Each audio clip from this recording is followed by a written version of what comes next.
This is the anthem. Here's what you came for. Welcome to the Disney Beat, a podcast brought to you by thedisinsider.com.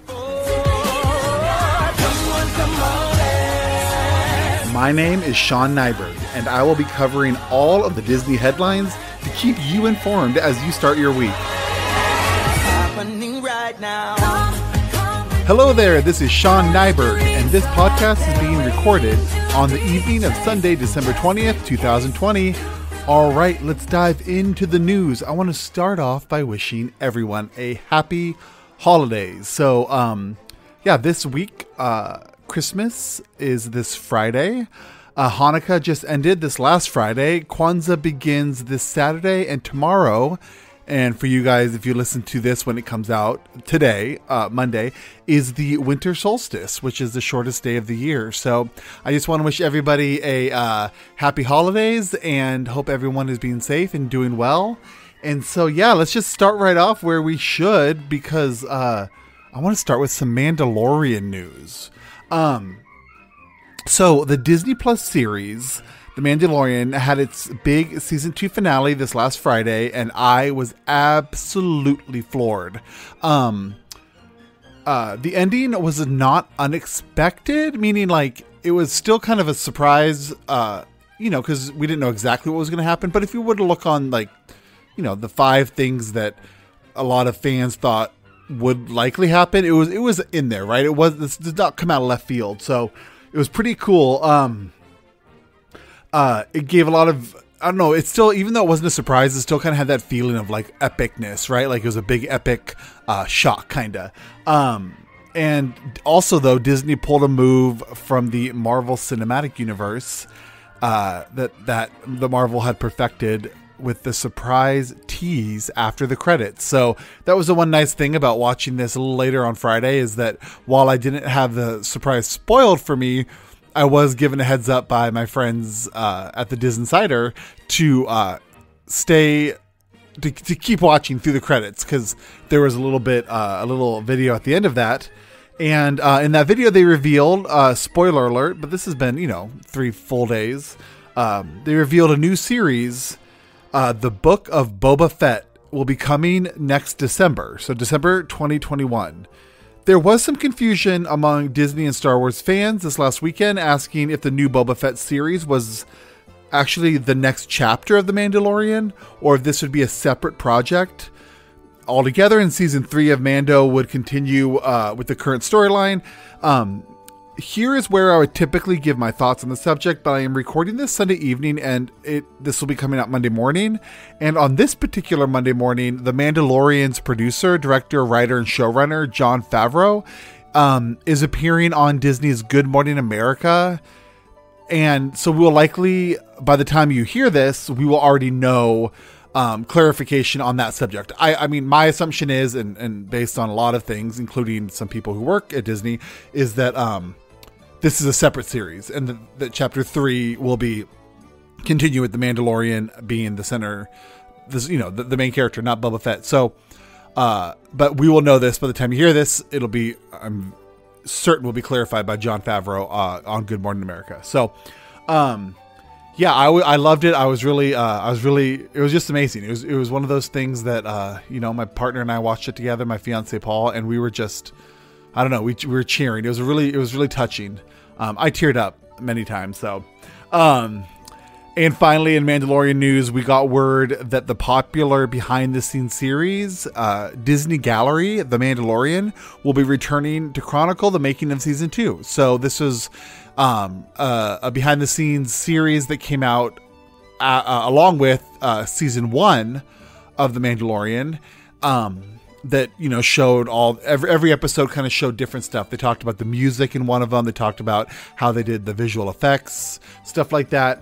But this time it'll be coming back for a single episode, 1 hour episode. That'll be documentary in season 2.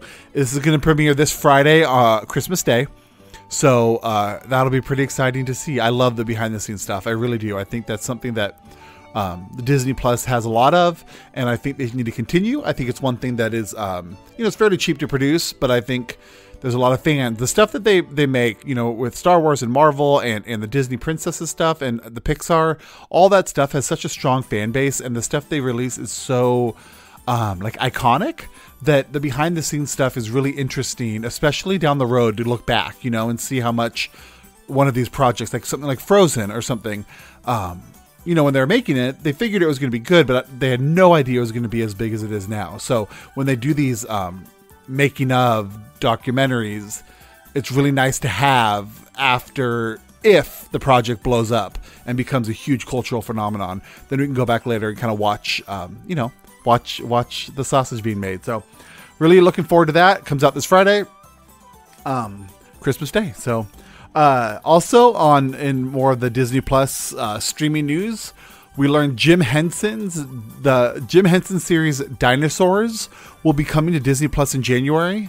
The show originally aired on ABC back in 1991, and it has most recently been streaming over on Hulu, which Disney owns. The show is going to find a new home on Disney Plus, and I think it'll likely be a better fit for the show.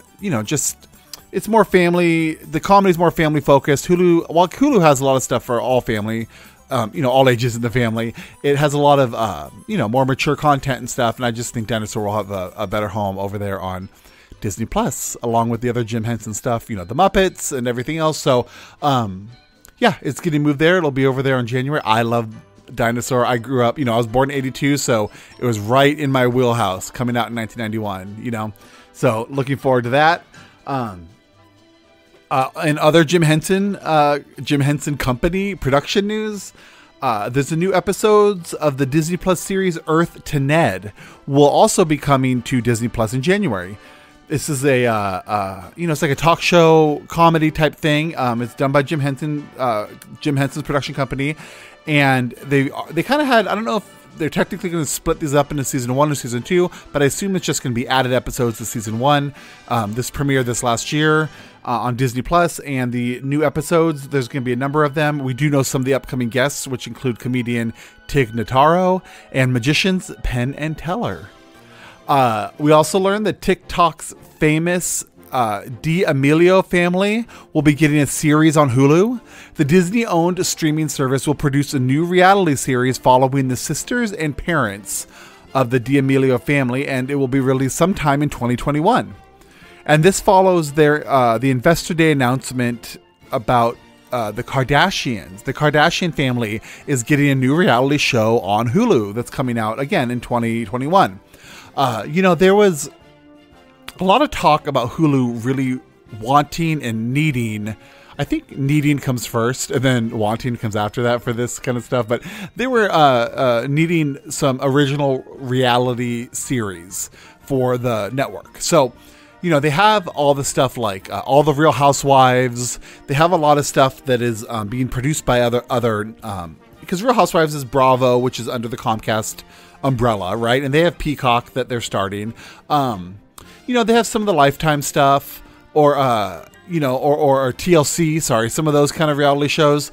And, those are owned under different umbrellas. And I think that, there's a lot of talk that Hulu really needed to get their own reality series that is original and exclusive to Hulu. And so this is now we're starting to see some of that pop up with the Kardashians and now with the D'Amelio family, who's got a huge following, one of the most popular families and content creators over on TikTok. So it'll be really interesting to see what they have to offer. They're going to bring their fan base over, and yeah, it's really exciting. It's kind of fun to, it's really fun to hear the news, 6 months ago about, Hulu really wanting and needing to expand their reality show production.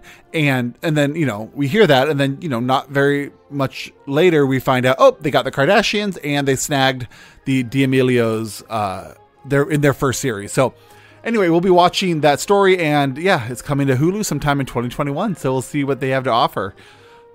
Switching gears a little bit, not much. We're just switching gears in the sense that we're going to talk about a series that is not coming to Hulu or Disney Plus, and that is a Lizzie McGuire reboot. So there was a lot of talk about a Lizzie McGuire reboot coming. A lot of fans were very excited. The Lizzie McGuire series was a huge hit for Disney.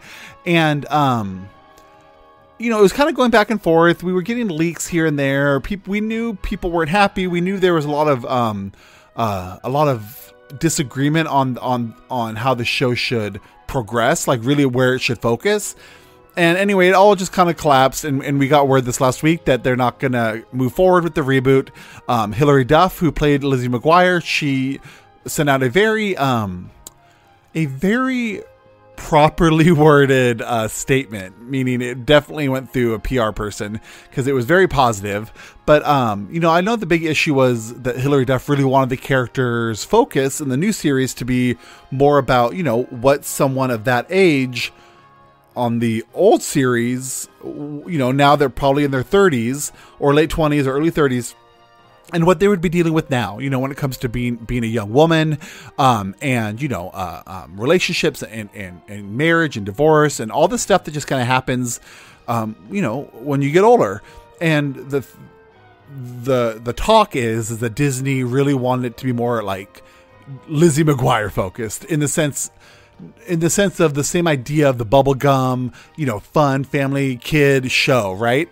And I know Hillary Duff really wanted she wanted the show to grow with the character. And that's kind of, I guess, where the impasse was, and they just decided not to move forward. So that is not something that will be coming to streaming anytime soon. We learned this last week that Johnny Depp, the actor Johnny Depp, will not be coming back to the Pirates of the Caribbean franchise. While the storyline of Jack Sparrow had already been concluded, the door was always open for Johnny Depp to return as a cameo in many of the upcoming spin-off films that are currently in development. I believe there's 4. And none of them are, like I said, the Jack Sparrow story had ended, and so they were focusing on other characters, but there's always this idea that the Depp, could come back for a cameo, to spice up the series, I guess, or if these stories are supposedly going on in the same universe at the same time, that wouldn't be unheard of if a character kind of overlapped. They did that a lot. Obviously, not a lot. That's the whole crux of the Marvel Cinematic Universe, and they're really starting to do that with the Star Wars universe, as we saw with the Mandalorian and Boba Fett, and just how these different stories exist within an entire universe, right?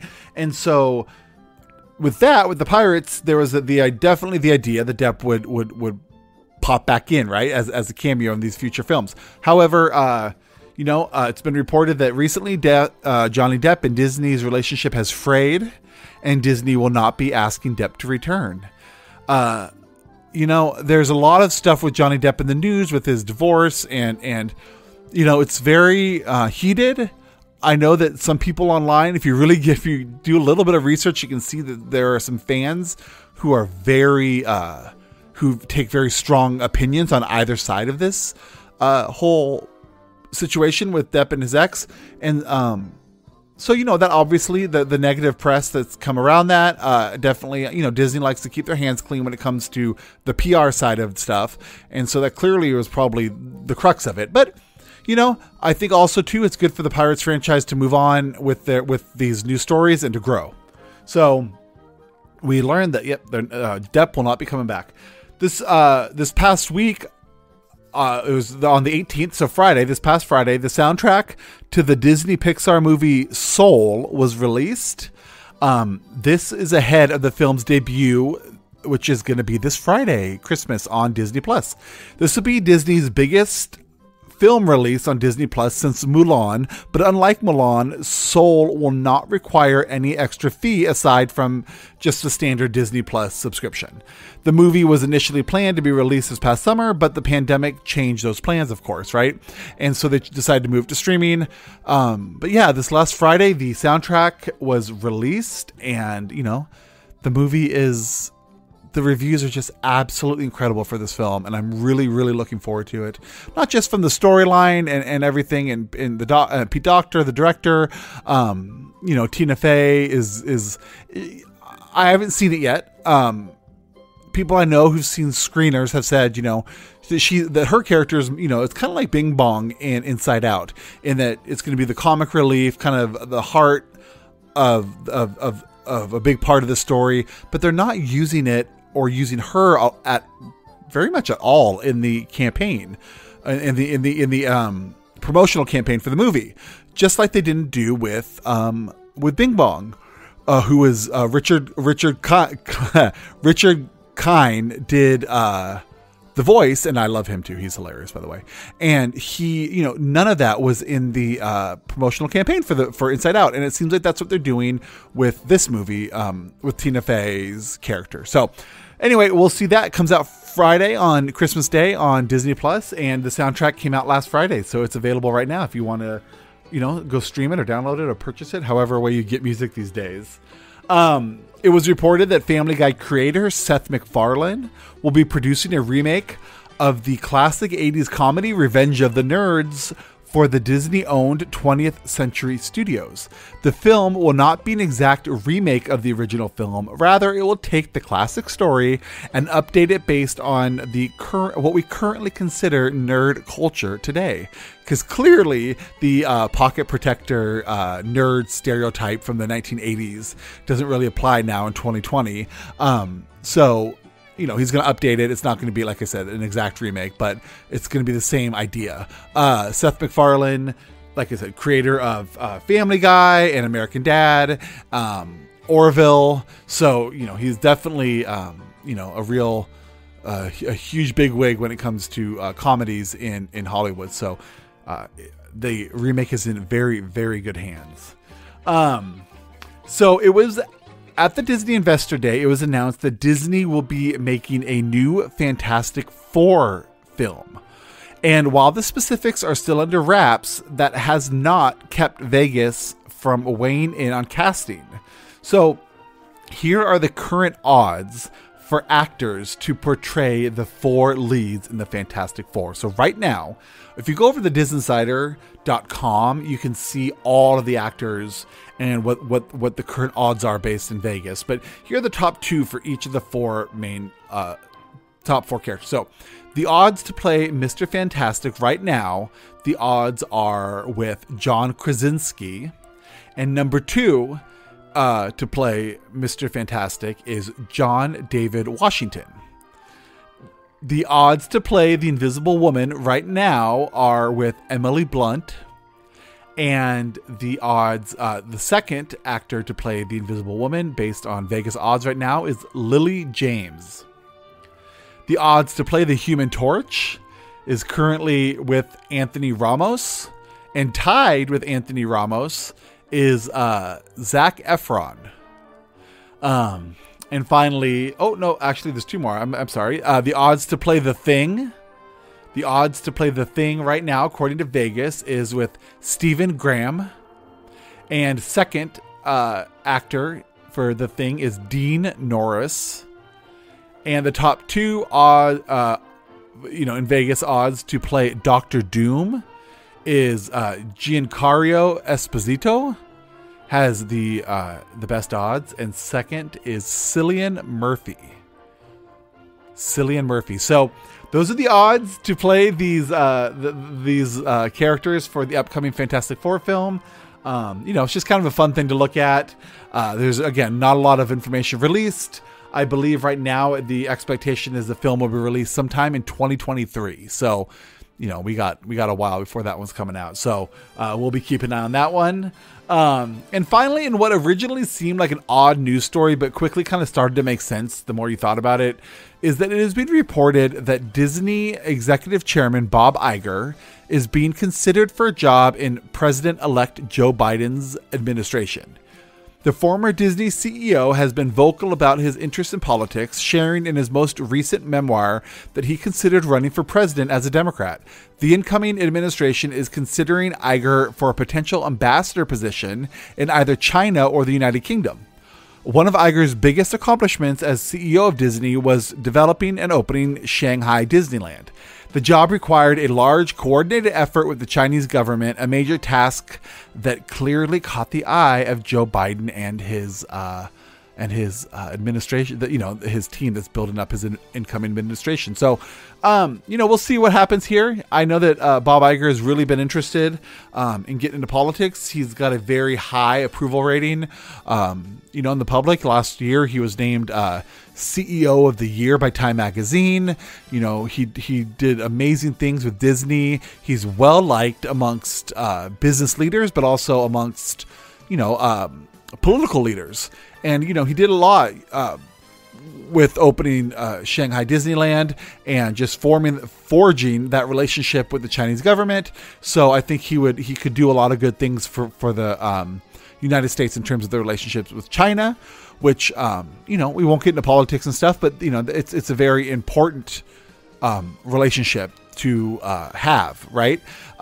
Two huge world leaders with not always similar viewpoints or goals, right? And so I think he would be wonderful, but also with the United Kingdom too. Obviously he would be fantastic there too. A much different relationship we have with the UK. So the other little twist to this story is this was reported. They also reported that Jeffrey Katzenberg, the former Disney executive who had a very public and you could call it infamous departure from the Disney company in the 90s, who formed DreamWorks and recently was the co-creator of Quibi that had a very short-lived, Quibi, short-lived life, as it already has gone, it's already shut down with billions of dollars of investors, and it already is shut down, and none of you guys listening watch it.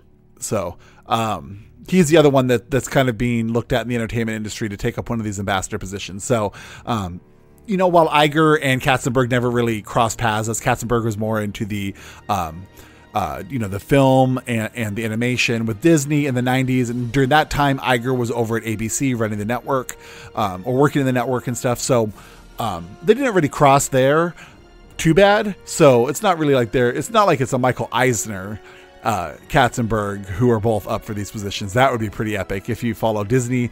Michael Eisner was the CEO in the 90s, and he was in charge when Katzenberg left, and there's a huge fight, and Eisner, with the money that was still due to Katzenberg on his contract, Eisner fought giving him the money, and it was just a huge thing. So, DreamWorks was definitely developed to rival Disney and Pixar. So anyway, it's just a lot of, there's a really interesting book called Disney Wars that you should go read. It's pretty long. It's got a really good, I listened to the book on tape when I was down in Palm Desert during the first lockdown back in March, and it really was an interesting book, really chronicling the story of the Disney in the 80s and 90s with Michael Eisner and Katzenberg and Frank Wells and all the other heads of Disney. While Bob Iger has come out in his memoirs and said that the book was not completely fair in its point of view of how everything worked back then, it definitely is worth listening to or reading just to get a good idea of some of those rivalries. A lot of egos going on. So anyway, that's the news. I don't have pretty much anything substantive to really talk about in terms of the parks right now. As anyone who's listening to this knows, we're in a really, really tough time when it comes to, with everything with the pandemic. So, Disneyland is remain closed. Hong Kong Disney is still closed, and Paris is still closed. While Florida is open, there hasn't been a lot of really big news because there's some, little news trickling out. A little show here is starting back up and stuff, but no real big news. And we just kind of expect that, I think, for the time being when it comes to the parks, because even though some are open, it's not really a time for making any real big announcements, But I think come once the vaccine starts becoming more widely available and more people participate in the vaccine, and we start seeing some of the numbers improve, hopefully soon, definitely the park news is going to be crazy. I mean, it's going to come out in droves. So, for someone who covers the parks for the Disney Insider, I'm going to enjoy this little break right now because I know that once things start ramping back up, it's going to be just nonstop. So, that's what we got right now. With that, I want to say thank you for listening. If you'd like the show, please rate and review it on Apple Podcasts, Spotify, Stitcher, or wherever else you listen. These ratings really help to the show to find new listeners. I also ask that you share this podcast with friends and family who love Disney. All stories can be found on thedisinsider.com. Follow us on Twitter and Instagram at the handle @thedisinsider, or on Facebook by searching The Disney Insider. You can follow me, your host, Sean Nyberg, on Twitter, Facebook, and Instagram at Sean Nyberg, all one word, on Twitter and Instagram, or just look Sean, SeanNyberg on Facebook. I also co-host the Disney podcast Walt's Apartment that comes out every Thursday, and the Disney Parks themed podcast Extra Magic Hour, which is released every other week. So check those out. Thank you again for listening, and I will see you here again next week for another edition of the Disney Beat podcast. My name is Sean Nyberg. Have a fantastic week. Merry Christmas. Hope you had a great Hanukkah. Hope you have a great Kwanzaa coming up this Saturday and a winter solstice on Monday. Thank you guys, and I'll see you next week.